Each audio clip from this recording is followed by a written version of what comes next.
it's a story that has Hollywood buzzing, right? Yeah. President Trump just appointed three huge actors, Yeah. as special envoys. Yeah, special envoys to Hollywood. To Hollywood itself. Yeah, it's sparking a lot of questions. Yeah. About what they're actually there to do. Right. Are they there to, like, boost a certain type of movie? Is there some deeper strategy? We're breaking down this Fox News article today that that really gets into the weeds of all this. Okay, so, well, hold on. Let's start with who these guys are, right? We're talking Sylvester Stallone, Yes. Mel Gibson, Big names. and Jon Voight. Huge. This isn't just, some actors. This is Hollywood royalty. Exactly. And each of them brings their own baggage and history to this, which I think is one of the reasons why it's so interesting, especially Stallone.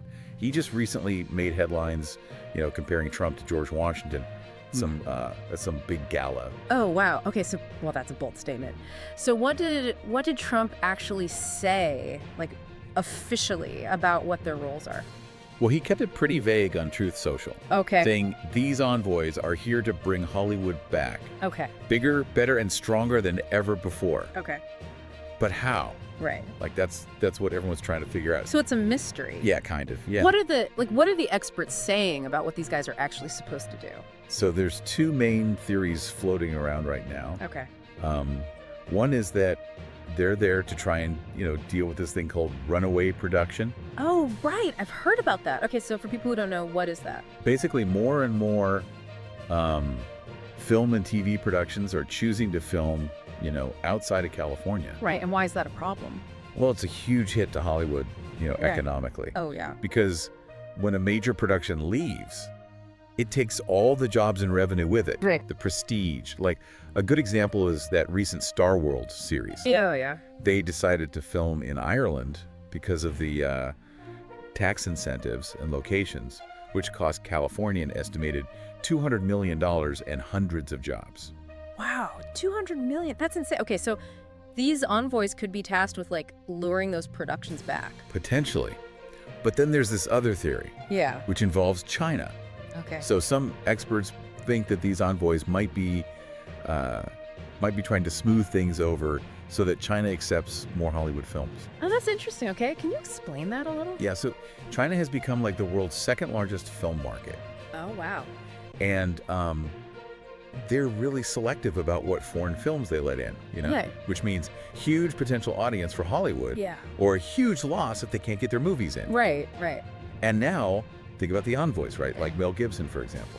He's actually had success in the Chinese market Yeah. with films like, Hacksaw Ridge. So he could leverage that experience. Yeah. Maybe, at least that's what some experts are suggesting. Okay, so we have these envoys, right? Yeah. We have a really vague mission, and we have a lot of speculation. Lots of speculation. But what about the political side of this? I mean, Yeah. these actors are known for, being more on the conservative side. And Hollywood is, well, not exactly known for that. Right, and that's where I think things get really interesting. Yeah. Because some experts think this is a move by Trump to like bring more conservative voices into the industry. Right. Maybe even encourage films that reflect those values. Yeah. Like, think back to Sound of Freedom. Yeah. That movie, had a really clear conservative message, I think you could say. Yeah. And it was a huge box office hit this year. I did see that. I wasn't sure what the big deal was, though. Like, what was its message? Well, it dealt with the issue of, child trafficking. Right. And some critics said that it had really strong Christian and conservative undertones. Okay.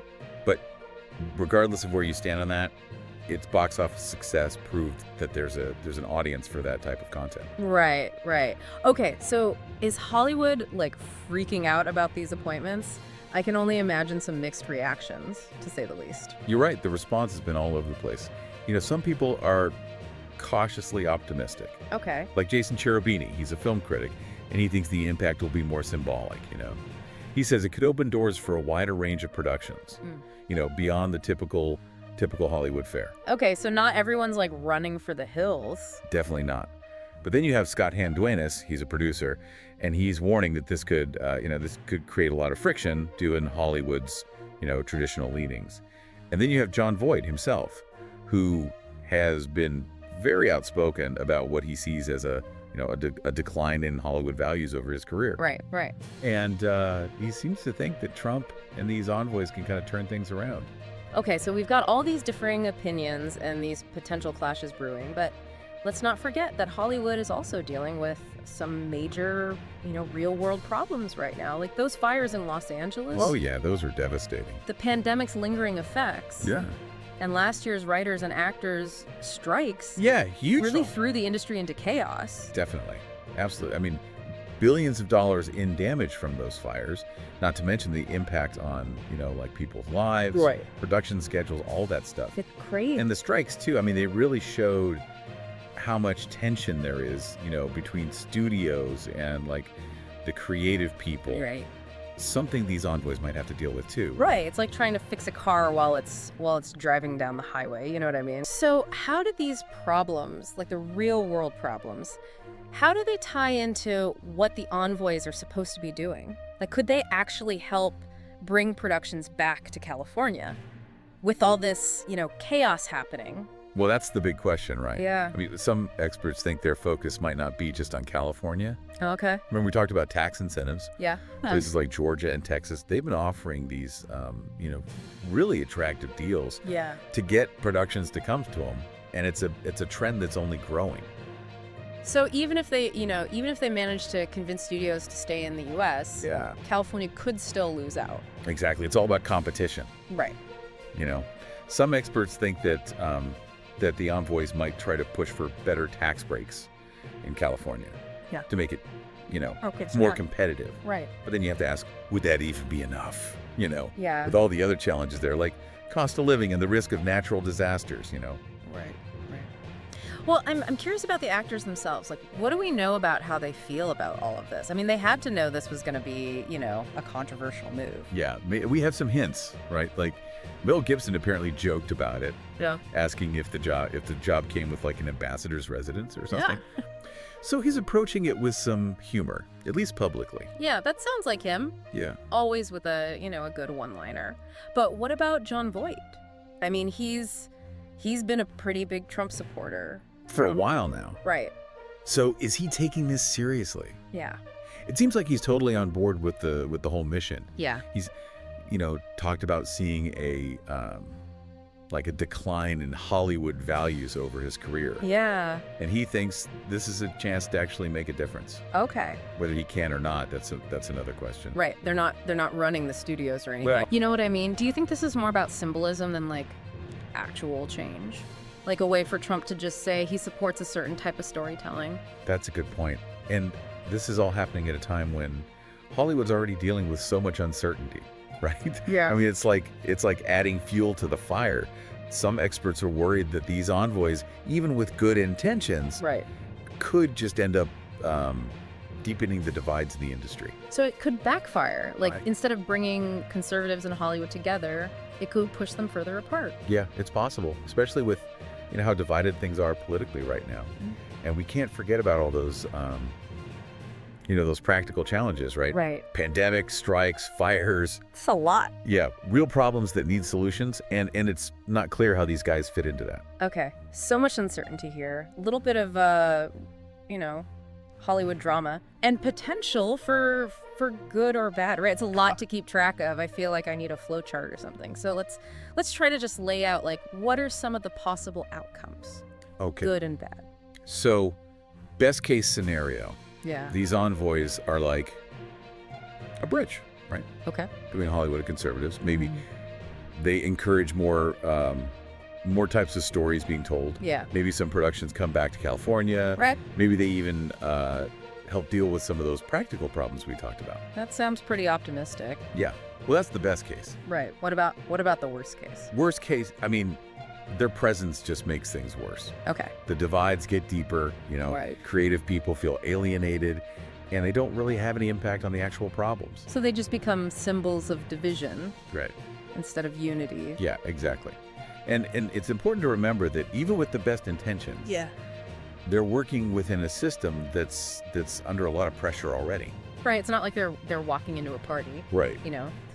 But at the end of the day, isn't it isn't it the audience that decides what kind of stories get made? I mean, if people want to see more conservative films, Yeah. Hollywood's going to make them, envoys or not. Yeah, I mean, they're going to follow the money, right? Right, Hollywood's a business. Exactly. At the end of the day. Yeah. You know?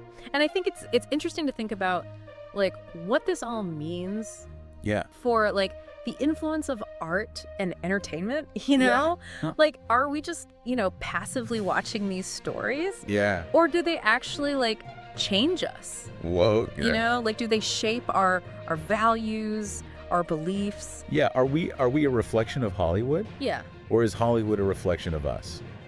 It's like chicken or the egg thing. Yeah. It really is. It's something to think about as we watch this whole thing play out, you know? Yeah. Like, we've got these envoys, we've got this potential political shift happening. Yeah. You know, we've got the real world problems. So much going on. Yeah, and then this whole debate about the power of storytelling. It's a lot. It's a lot. My head's spinning. But I think you've done a good job of, like, connecting all the dots here. Well, thanks. So, like, if we had to break it down for our listener, what would you say is the main thing to take away from this? I think the biggest takeaway is that Hollywood is at a crossroads. Like, it's being pulled in so many different directions, you know? Right. Financially, politically, socially. Yeah. And these envoys, whether they know it or not, they've kind of become like symbols of that. Yeah. It's not just about movies anymore. It's about power Yeah. and ideology, like you said, Uh-huh. and what American culture is going to look like, in the future. Yeah, all playing out on the big screen. So, listener, keep your eyes peeled. This is going to be an interesting one to watch. Will these Hollywood heavyweights actually change anything? Or will they just kind of fade away? Yeah, what do you think out there? Do you think Hollywood's really changing? What kind of movies do you want to see? Let us know. That's it for this deep dive, folks. See ya.